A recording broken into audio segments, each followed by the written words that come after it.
Hello all, welcome back to another vlog of Art One. അപ്പോൾ നമ്മുടെ project opto ഇവിടെ ഉണ്ട്. പ്രോജക്റ്റ് ഒപ്റ്റോ ഫുള്ള് റാപ്പ് ചെയ്ത് നമ്മൾ വെച്ചിട്ടുണ്ടായിരുന്നായിരുന്നു. അപ്പോൾ ഇതാ പ്രോജക്റ്റ് ഒപ്റ്റോ നമ്മൾ തിരിച്ച് ഗുജറാത്തിലേക്ക് അയക്കാൻ പോവുകയാണ്. അതാണ് ഇന്നത്തെ വീഡിയോ. അപ്പോൾ നമുക്ക് വീഡിയോയിലേക്ക് പോകാം. Just in 7 seconds.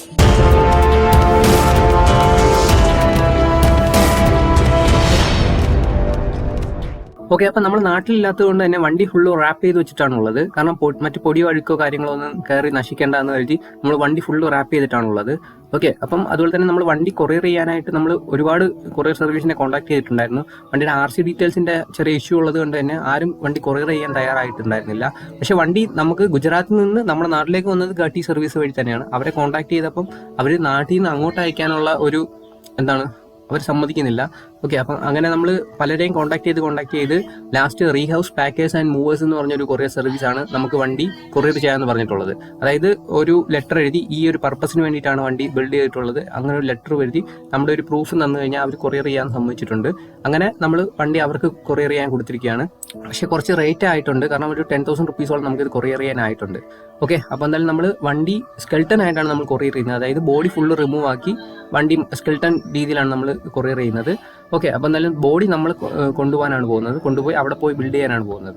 ഓക്കെ, അപ്പോൾ എന്തായാലും അതിന് മുന്നേ തന്നെ നമുക്ക് വണ്ടി ജസ്റ്റ് ഒന്ന് ടെസ്റ്റ് ഡ്രൈവ് ചെയ്ത് നോക്കാം. ടെസ്റ്റ് ഡ്രൈവ് ചെയ്ത് വണ്ടിയെല്ലാം പ്രോപ്പർ ആണോ എന്ന് ചെക്ക് ചെയ്യാം. ഓക്കെ, അപ്പോൾ നമുക്ക് 2-3 തവണയായിട്ട് മനസ്സിലായ ഒരു കാര്യമാണ്. അതായത് ഈ ഒരു ടാങ്കിൽ നമുക്ക് ഫ്യൂവൽ നിൽക്കില്ല. കാരണം നമ്മൾ ഫ്യൂവൽ ഒഴിച്ച് വെച്ച് കഴിഞ്ഞാലും കുറച്ച് തവണ കഴിഞ്ഞ് നമ്മൾ സ്റ്റാർട്ട് ചെയ്യാൻ നോക്കുമ്പോൾ ഫ്യൂൽ ഉണ്ടാവില്ല. കാരണം ഈ ടാങ്കിൽ നിന്ന് ഇവാപ്പറേറ്റ് ആയി പോകുന്നുണ്ട്. ഇതിപ്പോൾ 1-2 തവണയല്ല, 2-3 തവണ ഇത് സംഭവിച്ചിട്ടുണ്ട്. അതുകൊണ്ട് എനിക്ക് നന്നായിട്ട് മനസ്സിലായിട്ടുണ്ട് ഈ ഒരു ടാങ്കിൽ നമുക്ക് ഫ്യൂവൽ ഹോൾഡ് ചെയ്യാൻ പറ്റുന്നില്ല. ഓക്കെ, അപ്പോൾ എൻ്റെ ഒരു ഡൗട്ട് എന്ന് പറയുന്നത് നമ്മുടെ ഈ ഒരു ടാങ്ക് ക്യാപ്പിൽ കൂടി തന്നെ ഇവാപ്പറേറ്റ് ആയി പോകാനാണ് സാധ്യത. കാരണം താഴെ ഒന്നും വീണിട്ട് ഉള്ളതായിട്ട് കാണുന്നില്ല, മറ്റ് ലീക്കോ കാര്യങ്ങളോ ഒന്നും കാണാനില്ല. അപ്പം എനിക്ക് തോന്നുന്നു ഈ ഒരു ഇവാപ്പറേറ്റ് ആയി പോകുന്നത് തന്നെ ആവാനാണ് സാധ്യത കൂടുതൽ.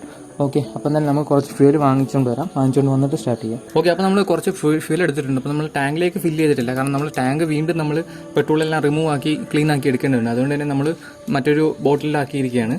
ഓക്കെ, അപ്പോൾ നമുക്ക് എന്തായാലും നമുക്ക് വണ്ടി ഒന്ന് സ്റ്റാർട്ട് ചെയ്ത് നോക്കാം.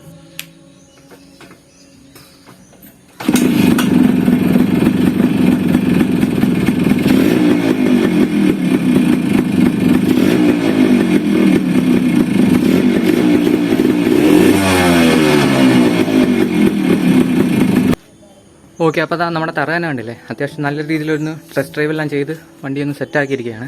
വണ്ടി ഇപ്പോഴും റണ്ണിങ്ങിനോ മറ്റു ബുദ്ധിമുട്ടോ കാര്യങ്ങളോ ഒന്നും തന്നെ ഇല്ല. ഓക്കെ, അപ്പോൾ എന്തായാലും നമുക്ക് നമ്മുടെ വണ്ടിയുടെ ബോഡി ഒന്ന് ഡിസ്മാൻഡിൽ ചെയ്ത് തുടങ്ങാം. ഓക്കെ, അപ്പോൾ നമ്മുടെ വണ്ടിയുടെ ബോഡി ഫുള്ള് നമ്മൾ റിമൂവ് ചെയ്ത് വെച്ചിട്ടുണ്ട്.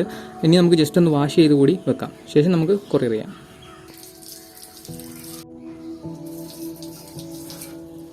ഓക്കെ, അപ്പോൾ നമ്മുടെ വണ്ടി നമ്മൾ ഷിപ്പ് ചെയ്തിട്ടുണ്ട്. അടുത്ത പരിപാടി എന്ന് പറയുന്നത് ബോഡി പാർട്സ് നമുക്ക് എത്തിക്കണം. ബോഡി പാർട്സ് ഞാനിപ്പോൾ അഹമ്മദാബാദിൽ പോയിട്ടാണ് വണ്ടി അസംബിൾ ചെയ്യുന്നത്. അതുകൊണ്ട് തന്നെ ബോഡി പാർട്സ് ഞാൻ എൻ്റെ കൂടെയാണ് കൊണ്ടുപോകുന്നത്. നമ്മുടെ ട്രാവൽ ബാഗിൽ കൊള്ളുന്ന രീതിയിൽ ബോഡി പാർട്സ് എല്ലാം നമ്മൾ ട്രാവൽ ബാഗിൽ തന്നെ ആക്കും. കൊള്ളാത്തതൊക്കെ നമ്മൾ മറ്റൊരു ലഗേജ് കവറിലോ എന്തെങ്കിലും മാറ്റി നമ്മൾ പോകുന്ന ട്രെയിനിൽ തന്നെ നമ്മൾ ഇത് ബോഡി പാർട്സ് കൂടി കൊണ്ടുപോകുന്നതാണ്. ശേഷം നമ്മൾ അവിടെ പോയി വണ്ടി സെറ്റ് ചെയ്ത് കൊടുക്കുന്നതാണ്. ഓക്കെ, അപ്പോൾ നമ്മുടെ ലഗേജുകളെല്ലാം നമ്മൾ പാക്ക് ചെയ്ത് വെച്ചിട്ടുണ്ട്. അപ്പോൾ മഡ് ഗാർഡും സീറ്റും നമുക്ക് ബാഗിൽ കൊള്ളാത്തത് കൊണ്ട് തന്നെ ജസ്റ്റ് ഒന്ന് ഒരു ക്ലിയർ റാപ്പ് യൂസ് ചെയ്ത് ഫുള്ളായിട്ട് റാപ്പ് ചെയ്ത് വെച്ചിരിക്കുകയാണ് ചെയ്യുന്നത്. ഓക്കെ, അപ്പോൾ എന്നാലും നമ്മുടെ ജേർണി ഇവിടെ തുടങ്ങുകയാണ്. ഓക്കെ, അപ്പോൾ നമ്മൾ അഹമ്മദാബാദ് റെയിൽവേ സ്റ്റേഷനിൽ എത്തിയിട്ടുണ്ട്. അപ്പോൾ നമ്മുടെ ബ്രോ നമ്മളെ പിക്ക് ചെയ്യാനായിട്ട് വരും. ശേഷം നമുക്ക് ബ്രോൻ്റെ വീട്ടിൽ പോയി വണ്ടി അസംബിൾ ചെയ്യാം.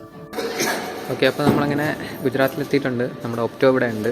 ഓക്കെ, അപ്പോൾ നമ്മുടെ ഒപ്റ്റോൻ്റെ ബോഡി പാർട്സ് നമ്മൾ കൊണ്ടുവന്നിട്ടുണ്ട്. അപ്പോൾ നമ്മൾ ഒപ്റ്റോ അസംബിൾ ചെയ്യാനായിട്ട് പോവുകയാണ്. ഓക്കെ, അപ്പം പ്രോപ്പറായിട്ട് അസംബിൾ ചെയ്യുന്ന വീഡിയോ ഒന്നും എടുക്കാൻ സാധിച്ചില്ല. നമ്മൾ പെട്ടെന്ന് തന്നെ വണ്ടി ബോഡി മാത്രം അസംബിൾ ചെയ്തു. ഉടനെ തന്നെ ഫ്യൂല് വാങ്ങിക്കൊണ്ടുവന്നു. ജസ്റ്റ് ബ്രോ എക്സൈറ്റ്മെന്റ് കൊണ്ട് തന്നെ വണ്ടി എടുത്ത് റോഡിലേക്ക് ഇറങ്ങിയിരിക്കുകയാണ്.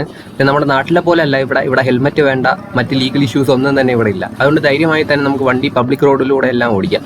അങ്ങനെ ഇപ്പം നമ്മുടെ ബ്രോ ഇപ്പം വണ്ടിയെല്ലാം ഓടിച്ച് സെറ്റായിക്കൊണ്ടിരിക്കുകയാണ്. അതുപോലെ തന്നെ ബ്രോൻ്റെ കുറച്ച് ഫ്രണ്ട്സ് വന്നിട്ടുണ്ടായിരുന്നു. അങ്ങനെ ഫ്രണ്ട്സും അവരെല്ലാം തമ്മിൽ മാറി വണ്ടി ഓടിച്ച് ടെസ്റ്റ് ഡ്രൈവ് ചെയ്തുകൊണ്ടിരിക്കുകയാണ്. അപ്പോൾ എന്തായാലും ബ്രോ നല്ല സാറ്റിസ്ഫൈഡ് ആണ് നമ്മുടെ വർക്കിൽ. അപ്പം എല്ലാവർക്കും ഇഷ്ടപ്പെട്ടിട്ടുണ്ട്. ഓക്കെ, അപ്പം കൂടുതലും സംസാരിക്കുന്നൊന്നുമില്ല.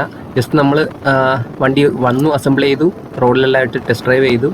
പിന്നെ കുറച്ച് ചെറിയ രീതിയിൽ നമ്മൾ ആ ഒരു അഹമ്മദാബാദ് സിറ്റി എല്ലാം ചെറിയ രീതിയിൽ ഒന്ന് കറങ്ങാൻ പോയി. അതിൻ്റെ ചെറിയൊരു വീഡിയോ ഞാൻ ഉൾപ്പെടുത്താം, കാരണം ഞാനങ്ങനെ ട്രാവൽ വ്ലോഗൊന്നും ചെയ്യാറില്ല. ഇനി ജസ്റ്റ് നമ്മൾ ഈ ഒരു വണ്ടിയുടെ പർപ്പസിന് വന്ന സ്ഥിതിക്ക് അവിടെ ഒന്ന് വിസിറ്റ് ചെയ്തപ്പം ചെറിയൊരു ഫുട്ടേജ് നമ്മൾ അതിൻ്റെ അവിടെ ആഡ് ചെയ്യുന്നു.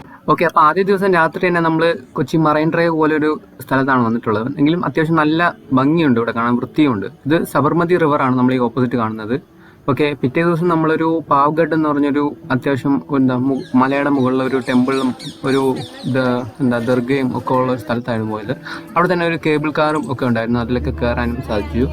ഓക്കെ, എന്തായാലും കുഴപ്പമില്ല, നല്ലൊരു എക്സ്പീരിയൻസ് തന്നെയായിരുന്നു. ഓക്കെ, തേർഡ് ഡേ നമ്മൾ അഹമ്മദാബാദ് സയൻസ് സിറ്റിയിലായിരുന്നു വന്നിട്ടുണ്ടായിരുന്നത്. ഇവിടെ കുറേ കാര്യങ്ങൾ നമുക്ക് കാണാനുണ്ട്. റോബോട്ടിക്സ് ആയാലും കുറച്ച് മെഷീനറീസ് ആയാലും അതുപോലെ കുറച്ച് ഇൻട്രസ്റ്റിംഗ് ആയിട്ടുള്ള കുറച്ച് കാര്യങ്ങൾ നമുക്ക് ഇവിടെ കാണാനുണ്ട്. അതുപോലെ തന്നെ ഒരു മറൈൻ അക്വേറിയം ടൈപ്പും അങ്ങനെ കുറച്ചധികം കാര്യങ്ങൾ നമുക്കിവിടെ കാണാനുണ്ടായിരുന്നു. പക്ഷേ നമുക്ക് ഫുള്ള് എക്സ്പ്ലോർ ചെയ്യാൻ പറ്റിയിട്ടുണ്ടായിരുന്നില്ല, കാരണം നമ്മുടെ ഫ്ലൈറ്റിൻ്റെ ടൈം അടുത്തതുകൊണ്ട് തന്നെ നമ്മൾ പെട്ടെന്ന് പോവുകയായിരുന്നു ഉണ്ടായിരുന്നത്. അത്യാവശ്യം കുറച്ച് മേഖലകൾ, അതായത് ഈ റോബോട്ടിക്സും കുറച്ച് കാര്യങ്ങളൊക്കെ കണ്ട് ഉടനെ തന്നെ നമ്മൾ അവിടെ നിന്ന് തിരിക്കുകയായിരുന്നു. അങ്ങനെ നമ്മൾ അഹമ്മദാബാദ് എയർപോർട്ടിൽ എത്തിയിട്ടുണ്ട്. ഇതെൻ്റെ ഫസ്റ്റ് ഫ്ലൈറ്റ് ജേണിയാണ്. ഇത് കണക്റ്റഡ് ഫ്ലൈറ്റ് ആണ് വരുന്നത്, അതായത് അഹമ്മദാബാദ് ടു മുംബൈ, മുംബൈ ടു ട്രിവാൻഡ്രം, അങ്ങനെ കണക്റ്റഡ് ഫ്ലൈറ്റ് ആണ് വരുന്നത്.